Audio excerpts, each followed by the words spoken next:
le camp, quoi, oui. Et Joseph Texier, ils ont été pris à Rigny. Ben, il y avait le FTP qui était là-bas, pas mal, alors je sais pas, moi, ils ont été pris là-bas. Bon, puis ils ont été ramenés à Cassalio, à la ferme où j'étais après, moi, parce que les Boches étaient à Cassalio, mais les Boches n'avaient pas envahi Cassalio tout de suite, parce qu'il y avait des chemins dans la ferme, et puis ils avaient été renseignés sûrement par quelqu'un que du temps des Chouans. Il y avait des chemins comme ça, les Bleus ne pouvaient pas aller dedans parce qu'ils se faisaient massacrer. Ils ont été ramenés là, et puis... Mais alors à Cassalio, c'est un peu spécial parce qu'il y avait un four, puis un grand, hein, un four de l'ancien temps, là, qui pouvait cuire chaque fournées de pain. Il est encore, il fonctionne encore. Hein. Et puis alors, il y avait des fourneaux dans toutes les fermes, là. Les fourneaux, c'est ce qu'on appelait des grands chaudrons, là, puis on mettait des patates à cuire pour les cochons, des navelles et tout. Mais comme le maquis était là, ben, il faisait du ragoût dedans. Puis les Boches étaient là, et puis le ragoût était à cuire. Et puis il y avait un Boche qui discutait parce que le patron, le père de ces enfants-là, il y avait 5, 6 ou 7 enfants.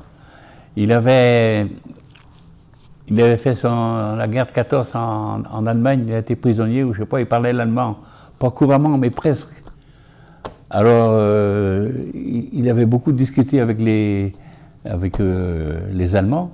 Mais nom de Dieu, pendant ce temps-là, finalement l'idée lui est venue, mais ma viande était à cuire dans le fourneau, là. Il avait foutu les choux navets dessus. Alors ça avait enlevé le goût de la viande à passer. Et puis il n'avait rien remarqué, heureusement. Hein.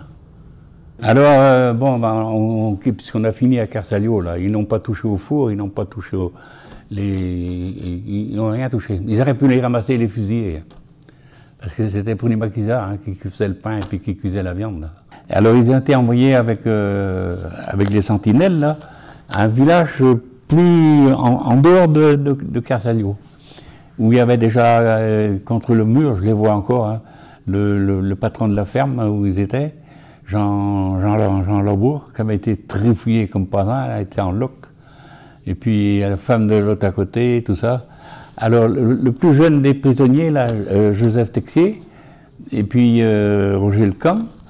C'est Joseph Texier qui a dit aux Boches qu'il savait où étaient les armes. Il y avait eu 2 parachutages, pas longtemps avant, dans les Naux, là. Il y avait eu beaucoup, là. Mais les Boches les voyaient, hein, ces parachutages-là, du clocher de Nézin, de nuit même. Je ne sais pas, moi, si ça brillait ou quoi. Alors Joseph Texier leur dit que moi je sais où ils ont caché les armes. Ben oui, ils avaient creusé un trou à la profondeur de la table, là, et puis mis de la paille dessous, rangé les armes, mis de la paille ou bien je sais pas quoi dessus, et puis de la terre à nouveau, et puis piqué les choux. Ben oui, et ils ont trouvé. Et ils croyaient qu'ils auraient été amnistiés, qu'ils auraient été mieux vus, quoi. C'était le contraire, ils avaient signé leur arrêt de mort, les pauvres. Alors c'est de là qu'ils ont été envoyés à l'autre village qui arriva, là où ils ont fini, au machin de Noisetier.